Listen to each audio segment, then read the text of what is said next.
So hello everyone, तो कैसे हैं आप सब? आए हो बढ़िया होंगे, मज़े से पढ़ रहे होंगे। Welcome back to our YouTube channel chemistry rankers.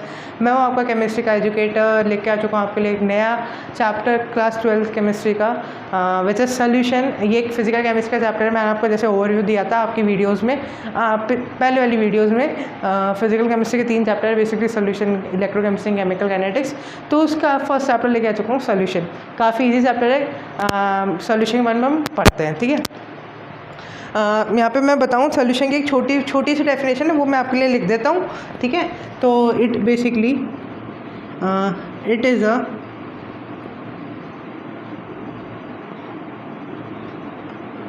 Homogeneous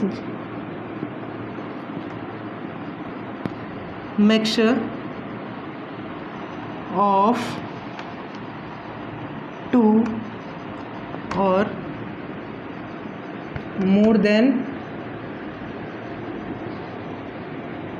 2 compounds।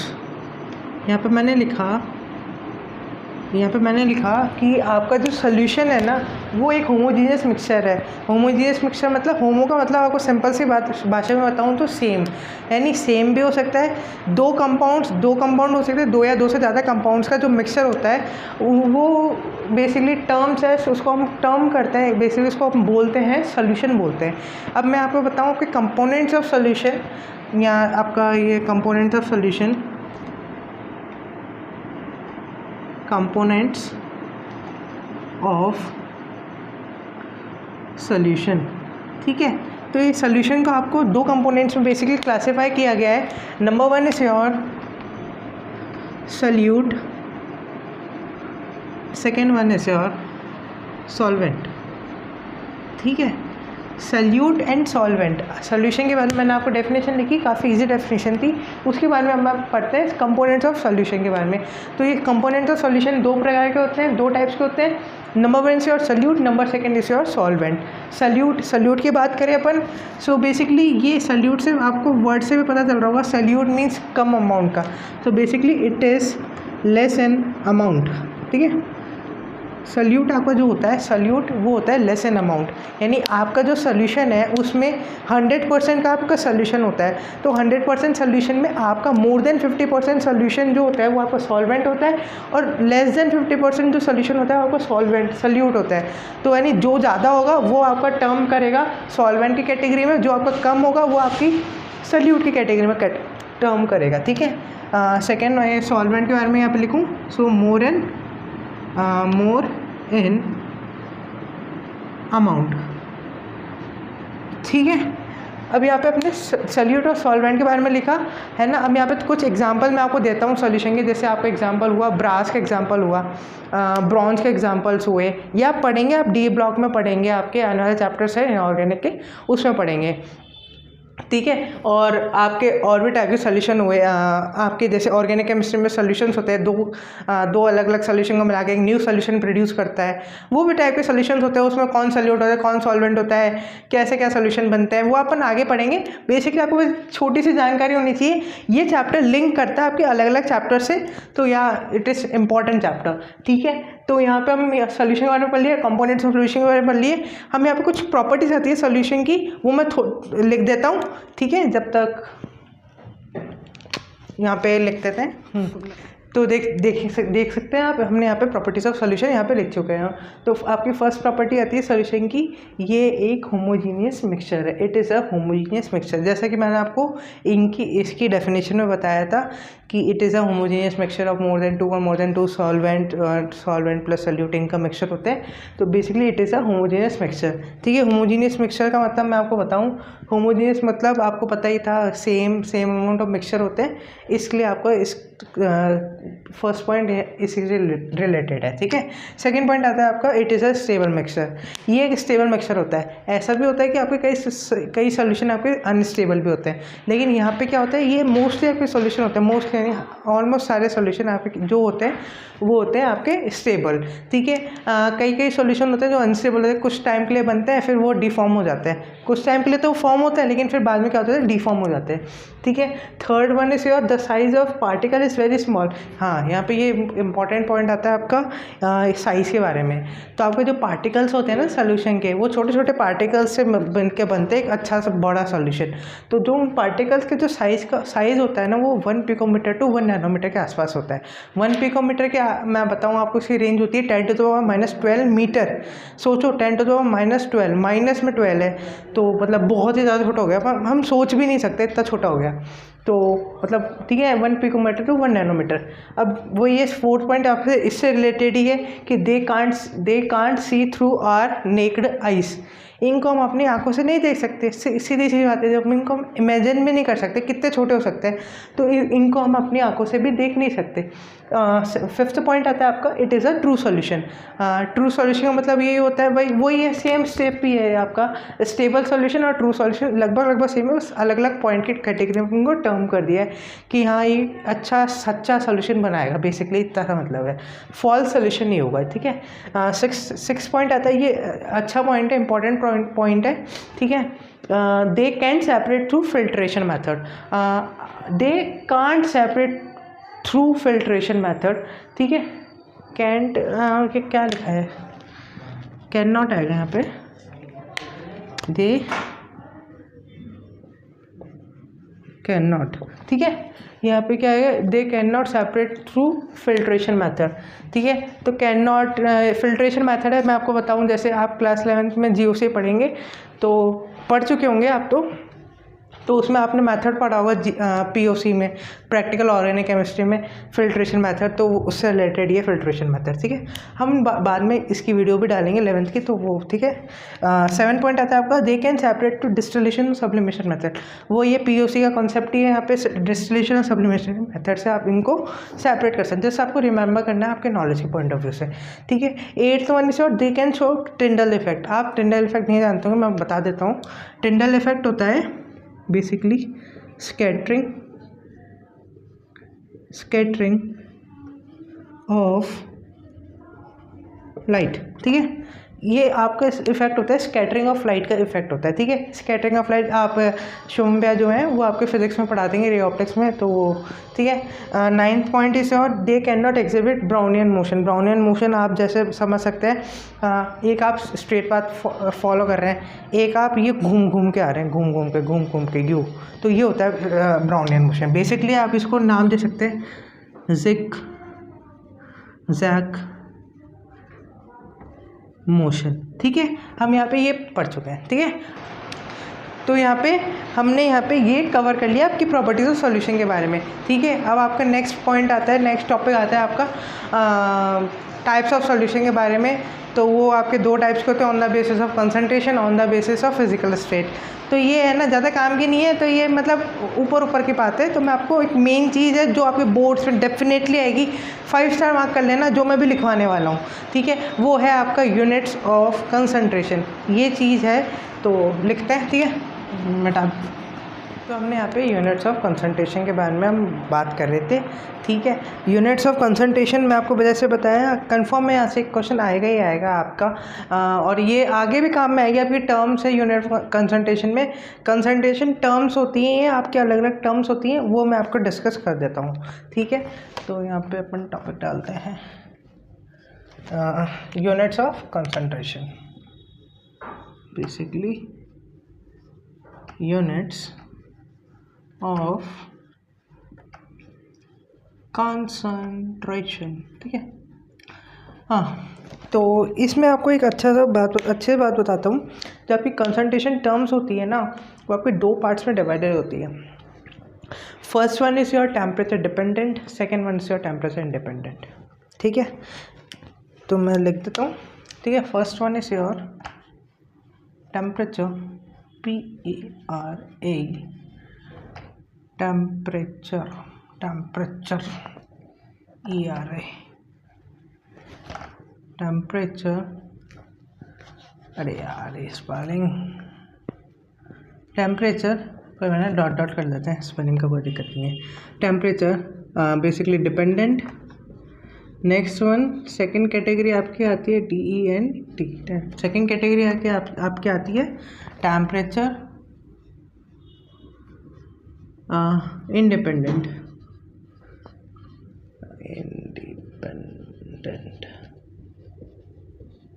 ठीक है।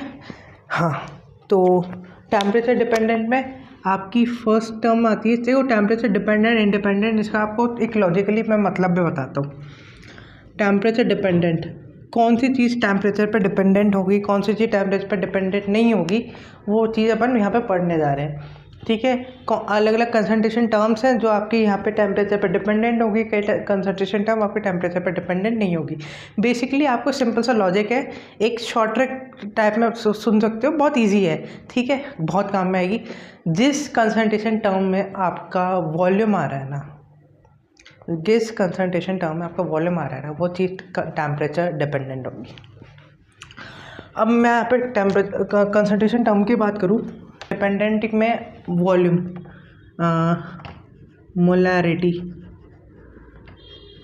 इसमें आपका अगर अपन आगे पढ़ेंगे तो आपका इसका फॉर्मूला आता है मोल्स बाय वॉल्यूम।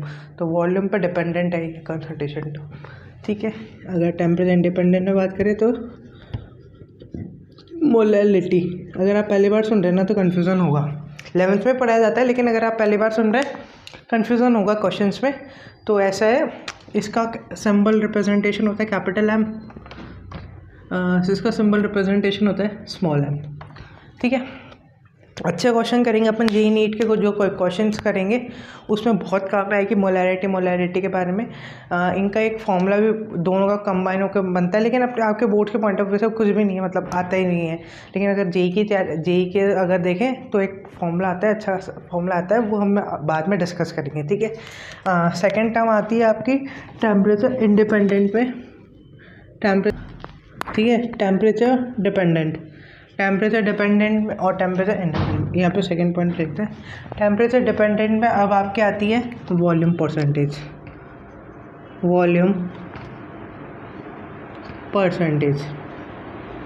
ठीक है, वॉल्यूम से पता चल रहा होगा, मैंने आपको पहले बताया, जहाँ पे भी कंसंट्रेशन टर्म में आपको वॉल्यूम दिख जाए टेम्परेचर डिपेंडेंट।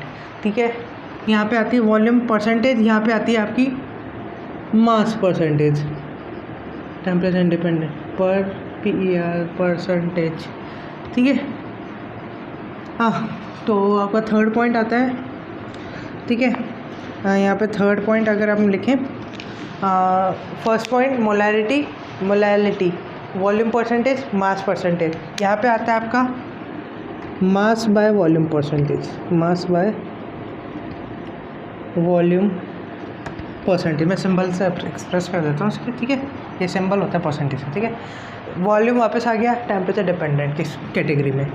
थर्ड पॉइंट है सर, यहाँ पे कौन सी आती थी, ये आती थी आपकी मोल फ्रैक्शन। ये एक टर्म होती है मोल फ्रैक्शन, यहाँ पे आपके मोल्स कंबाइन होते हैं, इसको रिप्रेजेंट करते हैं अपन काई से। ये आपका रिप्रेजेंटेशन का सिंबल होता है काई। ठीक है, फोर्थ वन है और टेम्परेचर डिपेंडेंट में फोर्थ वन आपका आता है। हाँ, टेम्परेचर डिपेंडेंट में अपन बात करेंगे, आपकी आती है normality represented by capital N। ठीक है, यहाँ पे फोर्थ बात करें आपकी ppm, पार्ट्स पर मिलियन। ठीक है, यहाँ पर डेफिनेशन पार्ट्स पर मिलियन, इसमें आप 10⁵ के बारे में बात करेंगे। ठीक है, फिफ्थ आती है आपकी फॉर्मेलिटी, ज़्यादा काम में नहीं आती, as per JEE point of view आपकी बहुत काम में आएगी फॉर्मेलिटी। ठीक है, यहाँ पे फिफ्थ आती है आपकी PPB, यहाँ पे आप बिलियंस में बात करेंगे, पार्ट्स पर बिलियन। अब मैं आपके हर एक कंसंट्रेशन टर्म्स को यहाँ पे एक्सप्लेन कर देता हूँ, लिख देता हूँ। ठीक है, तो यहाँ पे मैंने आपकी यूनिट्स ऑफ कंसंट्रेशन का आपको फर्स्ट टर्म लिख दिया mass percentage. Basically it is defined at W/W percentage. ठीक है, यहाँ पे definition amount of solute in gram which is dissolve in 100 gram of solution. हम कुछ भी क्वेश्चन सॉल्व करते हैं, न्यूमेरिकल सॉल्व करते हैं, तो यहाँ पे हम हमेशा 100 ग्राम 100 मतलब इसको लेकर के चलते हैं। परसेंटेज में निकालते हैं तो 100% के हिसाब से निकालते हैं, आउट ऑफ उसमें जो भी आता है वो रेशियो वो करते हैं कैलकुलेट। तो वही है कि which is dissolve in 100 gram of solution. तो यहाँ पे सिंपल सा फॉर्मूला है इसका, mass of solute upon mass of solution. Solute मैंने आपको जैसे बताया कि आपका लेस इन सोल्यूशन, सोल्यूशन में जो कम अमाउंट में होता है वही आपका होता है सोल्यूट का अमाउंट। ठीक है, नीचे आपको लिखा है मास ऑफ सोल्यूशन। सोल्यूशन का मास वही है, सोल्यूट प्लस सॉल्वेंट में लगे क्या बनता है, सोल्यूशन बनता है, मल्टीप्लाई बाय 100। ठीक है, 100 ये टर्म है बस कि आपको यहाँ पे परसेंटेज निकाल के देगा। आपको परसेंटेज निकालने का तरीका है कि 100 से मल्टीप्लाई ज़रूर करना होता है, तो वही है कि 100 से मल्टीप्लाई किया है।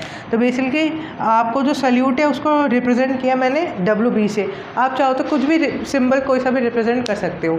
ठीक है, MB लिख सकते हो, कुछ भी लिख सकते हो, कुछ भी। ठीक है, WA plus WB multiply by 100। यहाँ पे मैंने लिख दिया कि WB क्या है, आपका मास ऑफ सोल्यूट है, WA क्या है, मास ऑफ आपका सॉल्वेंट है। ठीक है, और WA प्लस WB क्या है, मास ऑफ मास परसेंटेज के बारे में यहाँ पे अपन ने पढ़ा था। ठीक है, अब उससे रिलेटेड मैंने एक क्वेश्चन लिखा है आपके लिए। क्वेश्चन बोल रहे हैं 18 gram of glucose dissolve in water to prepare 90 gram of solution, calculate mass percentage of solute and solvent. तो यहाँ पे अपन देखते हैं। ठीक है, तो 18 gram of glucose, basically 18 gram of glucose in water. ठीक है, टोटल आपका सोल्यूशन कितने ग्राम का है, 90 ग्राम का।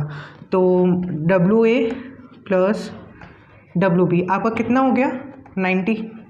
ठीक है, अब आपको गिवन है कि ग्लूकोज और वाटर है, दो है, तो WA क्या हो गया आपको, बेसिकली आप मान के चल रहे हो ग्लूकोज हो गया, और WB क्या हो गया आपका, वाटर हो गया। ये मैं यहाँ पे लिख देता हूँ सिंबल से, ये है। ठीक है, अब आपको गिवन है 18 ग्राम ऑफ ग्लूकोज, तो ग्लूकोज कितना है 18 gram plus WB equals 90।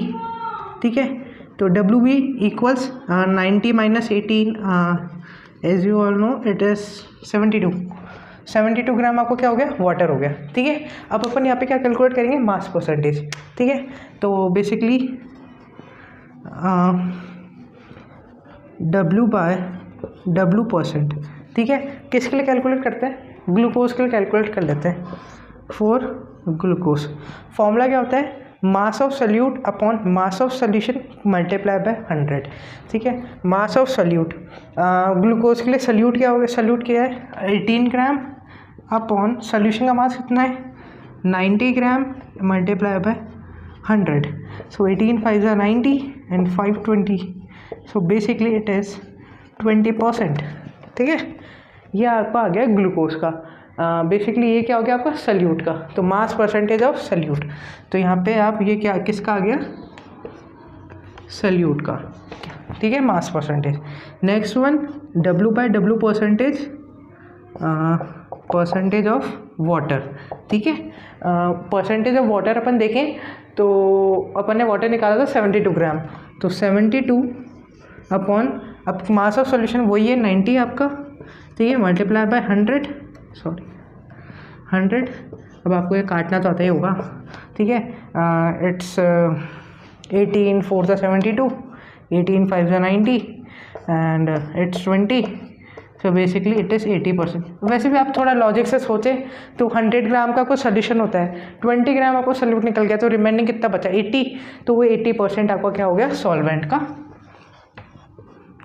Remaining mass percentage. ठीक है, यहाँ पे अब दोबारा एक और बार समझा देता हूँ। क्वेश्चन ये बोल रहा है कि 18 ग्राम ग्लूकोज है आपके पास और उसको आपने वाटर में डिज़ोल्व किया है। तो बेसिकली मैंने आपको बताया था 18 ग्राम क्या हो गया, ग्लूकोज है, उसको वाटर में डिज़ोल्व किया कितने, to prepare 90 gram of solution.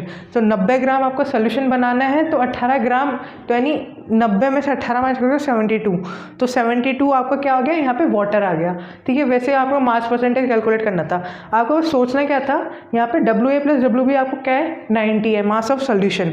तो आपको देखना है यहाँ पे WB आपको निकालना पड़ेगा, तब जाके आपके सोल्यूट और सॉल्वेंट निकलेंगे। अगर आप WB नहीं भी निकालते हो, डायरेक्ट अगर आप 18 ग्राम ग्लूकोज का निकाल के अगर आप एक करते हो 20%, तो रिमेनिंग जो आपका होगा वो आपका सॉल्वेंट का मास परसेंटेज हो जाएगा। ठीक है, अब मैं इसको रफ कर देता हूँ, इसके बाद अपन नेक्स्ट क्वेश्चन पे चलते हैं। ठीक है।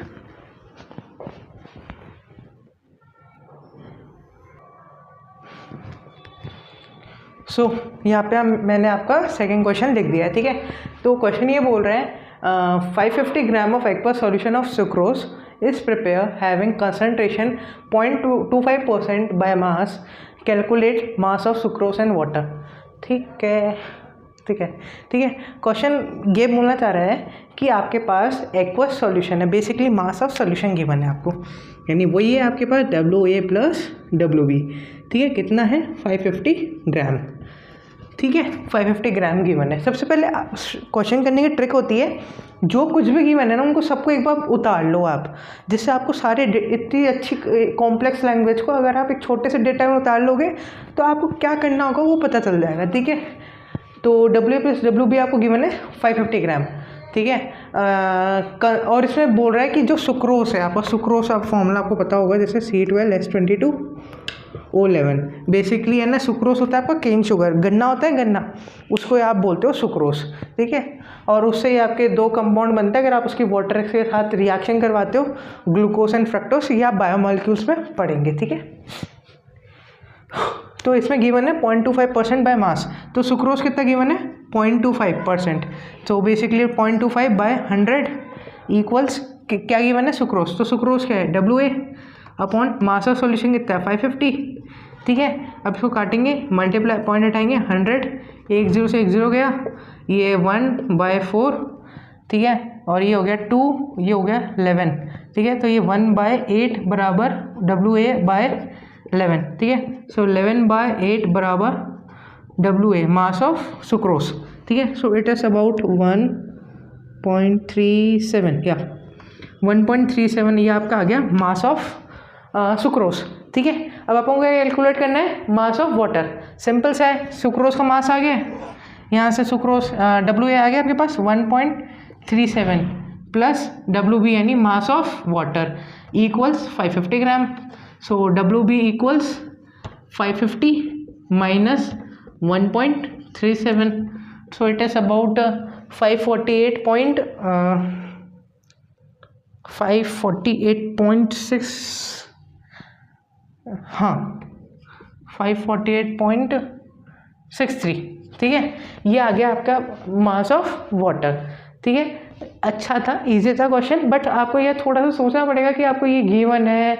अब आपको देखो पहले पिछले क्वेश्चन से अलग क्वेश्चन दिया, इसमें क्या गिवन था आपको ये गिवन है मास परसेंटेजेस दे दिया आपको सुक्रोज का, तो यहाँ से आपको यहाँ से इनके कॉमन मार्क्स जो है मास जो है वो कैलकुलेट करवा लिए। अगले क्वेश्चन में और भी बहुत कुछ हो सकता है, बस कॉन्सेप्ट वही लगेगा, फॉर्मूला एक ही है आपके पास W/W परसेंटेज का, W/W परसेंटेज कभी आपको ये गिवन आ जाए तो WB upon WA plus WB। अब यहाँ पे कुछ WA फाइन करना है तो WA upon WA plus WB multiply by 100 percentage के लिए, ठीक है। इसके बाद एक और क्वेश्चन, फिर अपन अपने न्यू कॉन्सेप्ट पे चलते हैं, ठीक है। मैं यहाँ पे क्वेश्चन लिख देता हूँ।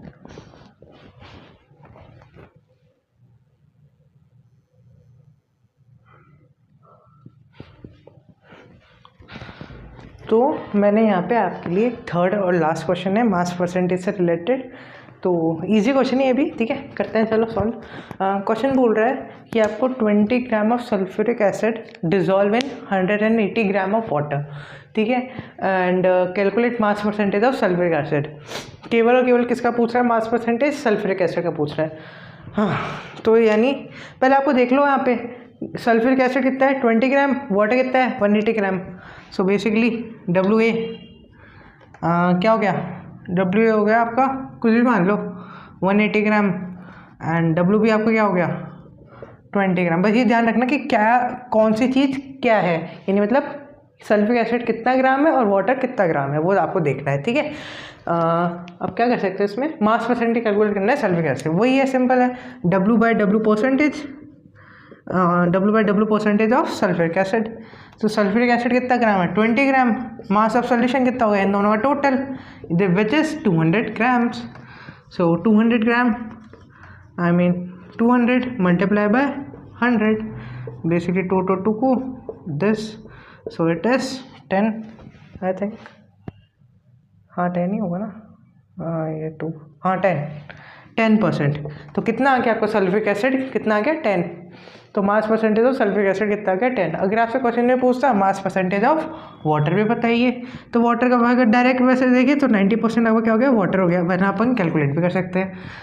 180 upon 200 multiply by 100 2 and it is 990, so it is 90%। ये आपको 90% क्या हो गया, W/W परसेंट ऑफ वाटर। और ये किसका हो गया, सल्फ्यूरिक एसिड का, ठीक है, मास परसेंटेज। ठीक है, अब ये ऐसे लल्लू पुल्लू क्वेश्चंस होते हैं इनके, तो आपसे इजीली हो जाएंगे क्वेश्चंस। अपन बढ़ते हैं अपने नेक्स्ट कंसंट्रेशन टर्म पे। मैं वो कंसंट्रेशन टर्म आपके लिए लिख देता हूँ, उसके बाद अपन उसको एक्सप्लेन करेंगे। ठीक है,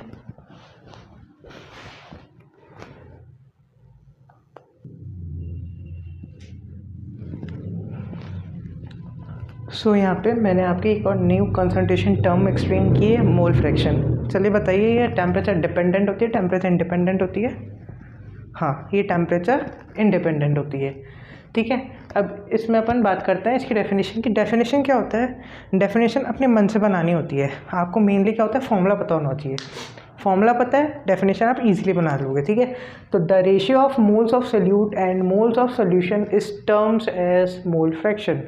ठीक है, रेशियो होता है moles of solute and moles of solution का, उनको अपन क्या टर्म करते हैं, मोल फ्रैक्शन के बारे में। ठीक है, बेसिकली आपको मोल का रिप्रेजेंटेशन सिंबल एन होता है। ठीक है, तो वही है N B upon N A plus N B, या फिर आप N A upon N A plus N B. ये होता है आपका एन बी सल्यूट के लिए, एन ए होता है आपका सॉल्वेंट के लिए।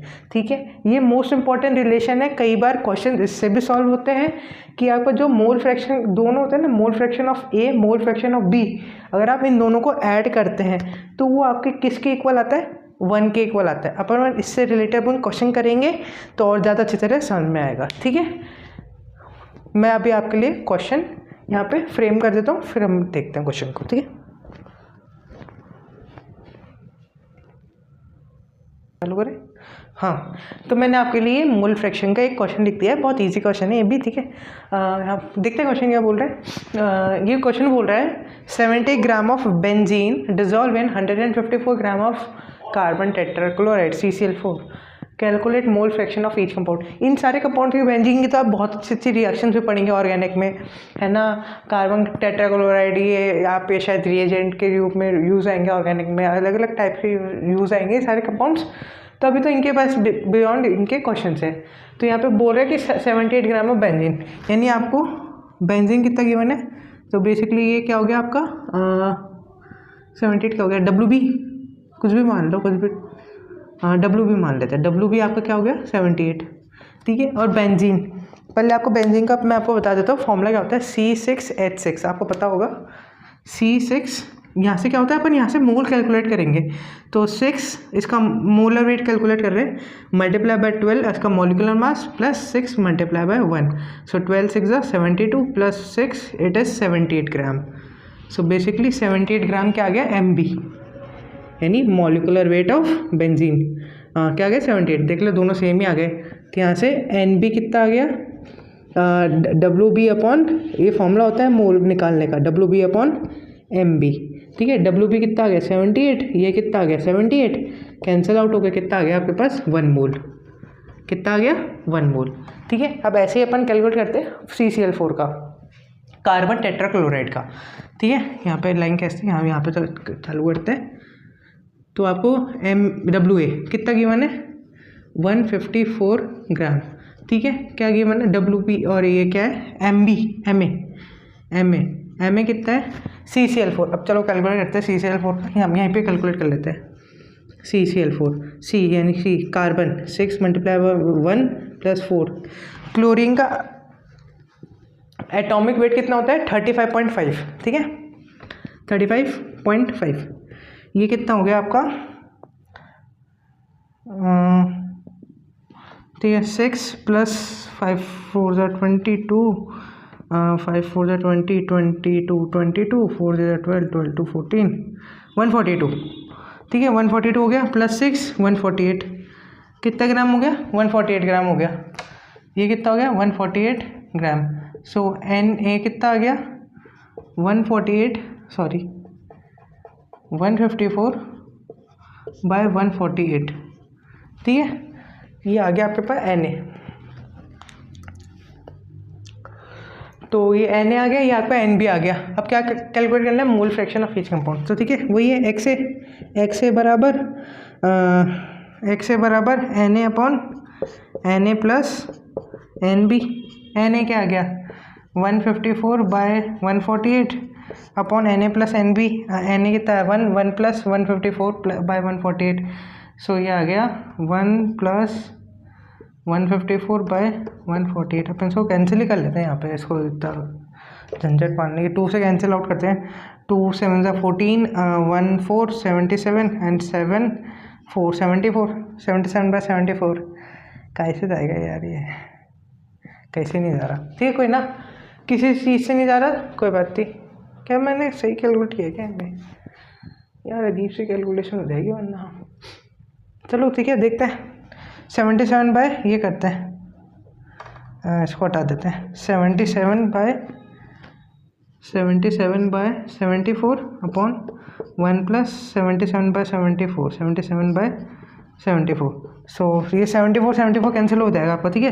तो 77 बाय 74 प्लस 77, ये 74 हो गया ना, प्लस 77, ठीक है। तो 77 बाय 7 प्लस 4 7 4 11 1 7 7 14 115 151, 77 बाय 151, ये आपका आ गया एक्स ए। अब एक्स बी क्या होता है? N B upon N A plus N B, ठीक है। एन बी कितना है आपके पास? हाँ 1 बाय 1 प्लस 76, ये कितना आया था आपके पास? देखते हैं ये कितना आया था? 151, अभी नीचे का ऊपर लेके गए 74, ये आपके आ गया एक्स ए प्लस एक्स बी। अगर आप इसको करें तो सॉल्व कर लेते। चलो इसको 0 पॉइंट कितना आएगा? ये 150 हो गया ना, 150 300 600 600 700 750, 150 300 600 300 4, अप्रोक्स 0.5 के आसपास आ रहा है, ठीक है। और ये भी 0.5 के आसपास आ रहा है, ठीक है, मतलब अप्रोक्स, ठीक है। और आपको पता है कि एक्स ए प्लस एक्स बी कितना होता है? 1 के इक्वल होता है। सो 0.5 प्लस 0.5 कितना हुआ? 1। तो यानी 0.5 प्लस 1 बराबर 1, हैंस प्रूफ। मतलब अपन ने जो मोल फ्रैक्शन निकाला है इन दोनों कंपाउंड्स का, वो सही है, ठीक है। समझ में नहीं आया, कोई बात नहीं, अब मैं समझा देता हूँ। अच्छा क्वेश्चन था, मेरे को दिखने में आसान लग रहा था, बट हाँ लेंथी क्वेश्चन है, ठीक है। तो यहाँ पे गिवन है आपको 70 gram of benzene dissolve in 154 gram of CCl for calculate mole fraction of each compound, ठीक है। आपको पहले आपको देख लेना है कि WB MB ये क्या होता है। ये आप एक बार टर्म कर लोगे ना कि WB मेरे को सल्यूट को बोलना है, WA आपको सॉल्वेंट को बोलना है, आपको ये टर्म कर लेना है, ठीक है। MB आपको सल्यूट को बोलना है, MA आपको सॉल्वेंट के मोलर वेट को बोलना है, ये सब टर्म कर लेना है। क्योंकि क्या ये टर्म नहीं करोगे ना, जब तक आप ये थोड़ा प्रैक्टिस नहीं करोगे तब तक आपको ये क्वेश्चन नहीं हो पाएंगे। मतलब बहुत रेयर चांसेस है आपसे क्वेश्चन हो जाए, ठीक है। तो आपने देखा 78 ग्राम ऑफ बेंजीन। पहली बात तो आपको बेंजीन पता होना चाहिए, बेंजीन क्या होता है, C6H6। फिर उसके बाद में आपको उसको मोलर वेट पता होना चाहिए। नहीं पता तो ऐसे निकालने का तरीका होता है, आपको कार्बन का मोलर वेट पता होता है ना। तो 6 × 12 6 × 1, तो ये 78 ग्राम आ गया, ठीक है। तो NB, अब NB आपको निकालना था, क्योंकि मेरे को क्या चाहिए? मोल फ्रैक्शन के आपको ये क्या चाहिए? मोल चाहिए।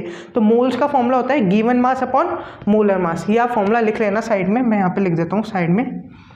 मोल्स का फॉर्मूला होता है गिवन, इसको हटा देते हैं, यहाँ पे लिख देता हूँ given mass upon molar mass, ठीक है। ये फॉर्मूला होता है मोल निकालने का। वही अपन ने किया कि गिवन मास पता है, मोलर मास पता है, बेंजीन सबसे पहले एक एक कंपाउंड पे आता है, ठीक है। बेंजीन का आपको गिवन मास अपन पता है, मोलर मास अपन ने कैलकुलेट कर लिया, तो इससे अपन ने कितने मोल्स आ गए, 1 मोल आ गए। अब अपन ने देखा 154 ग्राम ऑफ CCl4, CCl4 में अगर आपने देखा तो वापस वही है, सेम प्रोसेस दोहराया अपन ने। तो इधर से आपको क्या आ गया, Na आ गया, इधर से क्या आ गया आपके पास, Nb आ गया। बेसिकली Na क्या होता है, अगर आप थोड़ी टर्म करोगे ना तो Na आपका थोड़ा, आप ये चीज़ दिमाग में रख लो, Na हुआ, Wa हुआ, A जहाँ पे भी आ गया ना, A यानी फर्स्ट प्रायोरिटी हो गई, तो ये क्या हो गया आपके पास, सॉल्वेंट हो गया। Nb सेकंड प्रायोरिटी हो गई, तो ये आपका क्या हो गया, सल्यूट हो गया। ट्रिक है याद करने की, अगर आप कंफ्यूज होते हो तो उसके लिए, ठीक है। फिर अपन ने क्या किया, mole fraction of A calculate किया, उसके बाद में मोल फ्रैक्शन ऑफ B कैलकुलेट किया। ये देख लो, मैं आपको इसको थोड़ा साइड में कर देता हूँ। ये मोल फ्रैक्शन ऑफ A कैलकुलेट किया यानी काई A, तो Na/Na + Nb मैंने भी आपको पहले लिखवाया था फॉर्मूला, तो बस वही अपन ने ये किया। Na आपको गिवन था, मैंने निकाला, सॉरी गिवन क्या था, निकाला अपन ने, फिर Na + Nb निकाला, फिर इसको ये आपने एलसीएम लेना आता ही है। तो 74 ऊपर गया तो 74 + 77 आपका 151 आ गया, 74 से 74 ये कैंसिल आउट हो गया, तो ये 77/151 आ गया, तो यानी अप्रॉक्स आंसर इसका 0.5 का अप्रॉक्स आएगा। आप कैलकुलेट भी कर सकते हो, ठीक है, डिवाइड करके देख सकते हो, ठीक है। फिर अपन ने कैलकुलेट किया mole fraction of B. Mole fraction of B क्या होता है, Nb/Na + Nb, ठीक है। Nb आपको गिवन था, कहाँ गया Nb, हाँ ये रहा 1 मोल, तो यानी यहाँ पे क्या कहा मैंने, हाँ 1, ये मैंने डायरेक्ट कर दिया, चलो मैं आपको सॉल्व करके बता देता हूँ, ठीक है। Nb कितना है आपके पास, 1/Na + Nb अपन ने कैलकुलेट किया था, कितना आया था, इट इज़ 151/74, ठीक है। अभी 74 ऊपर जाएगा, 74/151, तो ये भी अप्रॉक्स 0.5 का अप्रॉक्स इसका भी ये बैठेगा। तो आपको फिर वो ये चेक करना है कि आपके पास ये निकाल लिया, फिर आपको क्या होता है, ये आप एक बार चेक भी कर लो कि मैंने आपको जो लिखवाया था ना, काई A + काई B बराबर क्या होना चाहिए, 1 होना चाहिए। तो ये क्या हो गया, काई A, ये हो गया काई B, दोनों क्या हो गए, 1 के इक्वल है, तो हाँ, तो ठीक है भाई, मैंने जो निकाला वो चीज़ सही है। अगर आपको ये इसमें एग्जैक्ट पूछता ना, कि अगर आपको ऑप्शन में देता कि हाँ कि इसका हर एक का बताओ, तो आपको थोड़ा आगे एक डिजिट तक निकाल लेते हो, मोर देन सफिशिएंट है। पॉइंट के बाद 2 डिजिट तक निकाल लेते हो, मोर देन सफिशिएंट होता है वो आंसर आपके लिए, ठीक है। ये क्वेश्चन हुआ। एक और क्वेश्चन ऐसे ही क्वेश्चन करते हैं, अच्छा क्वेश्चन था, फिर एक और क्वेश्चन करते हैं, मैं वो क्वेश्चन लिख देता हूँ आपके लिए, ठीक है।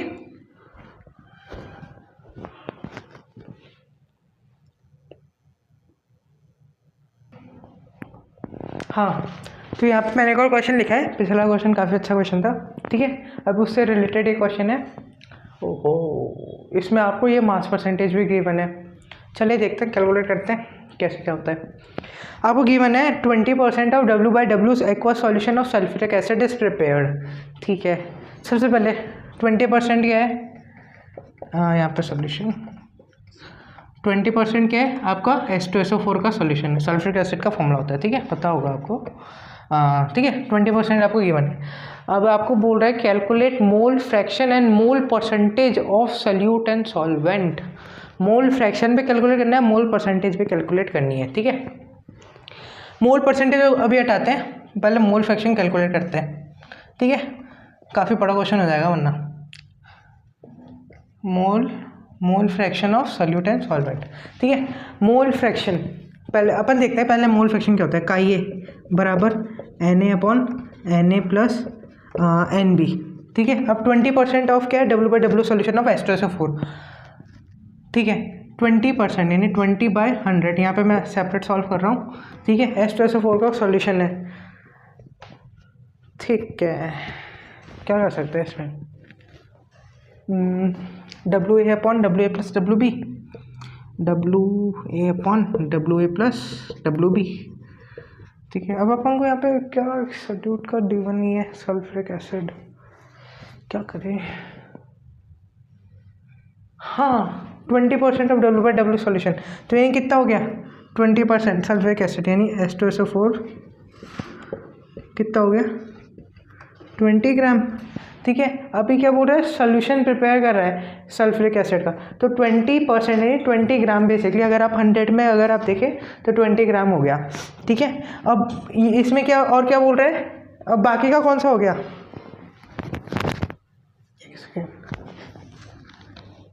हाँ बाकी का कौन सा हो गया, सॉल्यूशन बाकी का कौन सा हो गया, H2O का यानी वाटर का।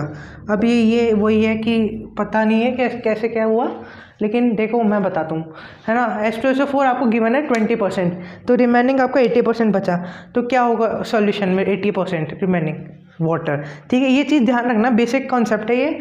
ठीक है, ये आपके क्लास 11th में काम में आते हैं, लेकिन अब 12th में हो तो आपको पता होना चाहिए इतना तो। ठीक है, तो ये 80% आपका क्या हो गया, यानी बेसिकली 80 ग्राम्स। ठीक है, ये चीज़ काम में नहीं आएगी। 80 ग्राम्स आपका क्या हो गया, H2O का सॉल्यूशन। ठीक है, 20 ग्राम ये हो गया, तो 20 बाय यहाँ पे अपन Na कैलकुलेट कर रहे हैं। ठीक है, 20 बाय सल्फ्यूरिक एसिड का क्या होता है, 98 होता है ना, H2SO4 98 होता है। ठीक है,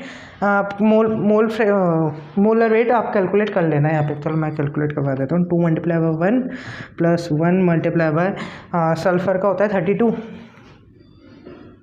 plus 4 multiply by 16 64 plus 32 plus 2 4 2 6 6 9 plus 2 basically it is 98। ठीक है, 98 ग्राम आ गया, ऐसे कैलकुलेट कर सकते हो आप। ठीक है, 98 ग्राम, तो यहाँ पे मोल फ्रैक्शन आ गया 98, तो यानी ये हो गया 4 से कट रहा है क्या यार, ये नहीं, तो 10/49। ठीक है, ये आपके पास आ गया मोल fraction of H2SO4, basically N, ये लेस अमाउंट में ना तो NB। ठीक है, और ये आ गया 80 बाय इसका मोलर वेट क्या होता है H2O का 16 प्लस 2 18 5 90, नहीं ये कट रहा है आपका 40/9। ठीक है, ये आपके पास आ गया Na। ठीक है, अब आपको वही है सिंपल सा x से हो गया क्वेश्चन सॉल्व, इजी सा क्वेश्चन था। ठीक है, अब x है, Na क्या है 40/9 अपॉन 10, अब इन दोनों को करें एलसीएम ले तो 10/49 प्लस 40/9, सो इट इज 40, सो 40/9, यार थोड़ी मार्क्स लगेगी इसमें। 49 इंटू 9 अपॉन ये 90 हो गया, ये कितना हो गया 49 इंटू 4 कितना होता है, 49 2 98, ये हो गया आपका 196। 49 कर ही लेते हैं शायद 196, हाँ 196। ठीक है, ये हो गया आपके पास 1960। ठीक है, हाँ भाई बहुत कॉम्प्लेक्स कैलकुलेशन हो गई। ये हो गया 49 कैंसिल आउट, सो 40/1 अपॉन 1960 हो गया ना, ऐड ही कर लो इनको। सो 0 9 6 15 1 9 और 1 10 1 2 अपॉन 49। ठीक है, ये इधर गया ये इधर गया, अब 49 इंटू 4 अपन कैलकुलेट 1960 अपॉन 2050 10 1 0 से 1 0 कैंसिल हो गया। ठीक है, ये आ रहा है आपके पास x से। ठीक है, ये वही एक कैलकुलेशन बेस्ड क्वेश्चन है ताकि आपकी कैलकुलेशन अच्छी हो पाए। ठीक है, अब सेम ऐसे अपन x भी कैलकुलेट करते हैं। ठीक है, x भी यहाँ पे कैलकुलेट करता हूँ, x भी, हाँ एक्स बी क्या था आपके पास NB upon Na plus NB।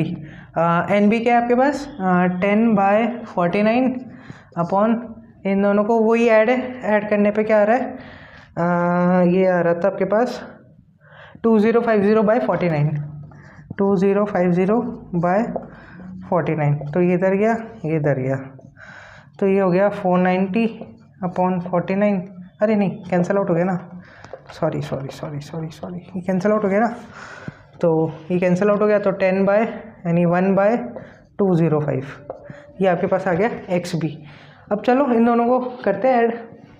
सो ये बेसिकली कितना हुआ, ये हो गया, डिवाइड करके देखना पड़ेगा यार आपको, ये हो गया 0.00000 एंड 0.005, काफ़ी बेकार है ये यार, ऐसे वाले कैलकुलेशन काफ़ी सही रहते हैं, मतलब अप्रॉक्स है ये 205 का। ठीक है, ये आएगा आपके पास 0.10 लगा दी 9 के आसपास आएगा, तो 0.9 प्लस 0.05 0.9 से ज़्यादा ही आएगा ये, क्योंकि 205 है ना, तो ये 0.9 प्लस ये 0.0005, तो ये मतलब अप्रॉक्स 9 पॉइंट ऐसे कुछ आएगा, मतलब 0.9 ऐसे कुछ आएगा। तो ये अप्रॉक्स कितना हो गया, 1 के आसपास हो गया। ठीक है, मैं अच्छी तरह एक्सप्लेन कर देता हूँ।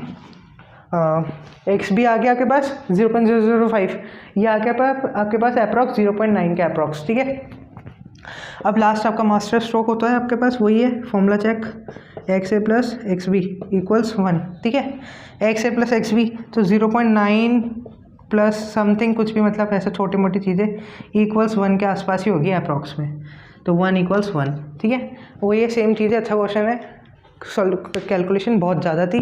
ठीक है, वापस समझा देता हूँ। आपके पास आपको गिवन है 20% of W/W solution of aqueous solution. यहाँ पे कंफ्यूज हो गया, मैं भी खुद भी कंफ्यूज हो गया था कि ये यार ये W/W सॉल्यूशन क्या है, लेकिन फिर पता चला कि ये ग्राम्स में आपको गिवन है, कि आपको पहले सल्फ्यूरिक एसिड का गिवन है ना। अब यहाँ से अपन मोल परसेंटेज भी अगर आपको देखें, और क्या था, मोल परसेंटेज भी तो था ना, मोल परसेंटेज भी था, तो मोल परसेंटेज भी आप निकाल सकते हो हर एक का, मल्टीप्लाई बाय 100 करके निकाल सकते हो। इसको अगर आप मल्टीप्लाई बाय 100 करोगे तो ये कुछ, ये तो आएगा 95% के आसपास कुछ आएगा, मतलब ये बहुत ज़्यादा आएगा और ये बहुत कम आएगा, मतलब ऐसा ही है। ठीक है ना, मोल परसेंटेज आप ऐसे निकाल सकते हो। ठीक है, अब यहाँ पे आप देखें तो 20% of W/W solution of sulphuric acid is prepared in mole fraction, तो कैलकुलेट तो सॉल्यूट और सॉल्वेंट है। तो सॉल्यूट क्या हो गया आपके यहाँ पे H2SO4, सॉल्वेंट क्या हो गया आपके पास H2O। यहाँ पे देखना कि अगर आप जहाँ पे एक बात हो रही है ना, एक ही सॉल्यूशन की बात हो रही है, वहाँ पे एक कंपाउंड से कभी भी सॉल्यूशन नहीं बनता है। कंपाउंड बनता है 2 या 2 से ज़्यादा सॉल्यूशन में। आपको डेफिनेशन में बता चुका हूँ कि कंपाउंड जो होता है, जो सॉल्यूशन का जो कंपाउंड होता है वो दो सॉल्यूशन या फिर 2 या 2 से ज़्यादा सॉल्यूशन से बनता है। तो यानी फर्स्ट सॉल्यूशन आपका हो गया सल्फ्यूरिक एसिड का, तो सेकेंड वन इस और रिमेनिंग आपका क्या होता है, सॉल्यूशन H2O का। आप कुछ भी देख लो कि आप कलर मिला रहे हो पानी के अंदर, तो कलर जो हो गया वो आपका हो गया सॉल्यूट, और जो पानी हो गया आपके पास सॉल्वेंट। कुछ भी चीज़ हो, मेनली आपके पास नींबू पानी बना रहे हो तो नींबू और नींबू डाला, और नींबू आपका हो गया सॉल्यूट, और पानी जो आपका हो गया सॉल्वेंट, क्योंकि because it is major in amount, more in amount. ठीक है, सॉल्वेंट। ठीक है, वापस वही है कि मतलब बेसिक जो चीज़ें हैं ना वो पता होनी चाहिए, तब जाके आप ऐसे अच्छे से अच्छे क्वेश्चन कर पाओगे। और मान के चलिए बोर्ड्स में बहुत अच्छे ऐसे क्वेश्चन आते हैं, और कई बच्चे नहीं कर पाते हैं क्योंकि प्रैक्टिस नहीं हो पाती है। तो ऐसे क्वेश्चन की आप प्रैक्टिस करना। लास्ट अपन एक काम करेंगे कि पूरा चैप्टर ख़त्म होने के बाद फिर अपन एक वीडियो ले आएंगे, शॉर्ट वीडियो, जिसमें है ना हम एक अच्छे क्वेश्चंस की प्रैक्टिस कर लेंगे, और फिर ठीक है। तो बस आज के लिए बस इतना ही है। अब यहाँ पे मैंने आपको 2 कंसंट्रेशन टर्म्स के बारे में आपको बताया है, मास परसेंटेज और मोल फ्रैक्शन के बारे में। आप इनसे रिलेटेड आप क्वेश्चन है जो आपके एनसीईआरटी में वो आप करिएगा, और ये जो क्वेश्चन है इनको आप एक बार अच्छी तरह करिएगा, क्योंकि यहाँ पे क्या कैलकुलेशन बेस्ड क्वेश्चन है। आप ये जो मैंने यहाँ पे अप्रॉक्सीमेशन में निकाला है ना, इसको आप थोड़ा और अच्छी तरह निकालिएगा और देखिएगा। और ये जो फंडा होता है ना, ये फंडा हर एक चीज़ में काम में आएगा, ये मोल फ्रैक्शन का। तो mole fraction it is very पहले इंपॉर्टेंट, मोल आपके हर जगह आएंगे। तो आज के लिए बस इतना ही। अगर वीडियो अच्छी लगी हो तो लाइक करना, शेयर करना, सब्सक्राइब करना, और है ना कमेंट्स में ज़रूर लिखना अगर कोई भी कुछ भी डाउट हो, इंस्टेंट रिप्लाई आ जाएगा आपके पास। ठीक है, मिलते हैं एक और न्यू सेशन में। ठीक है, बाय।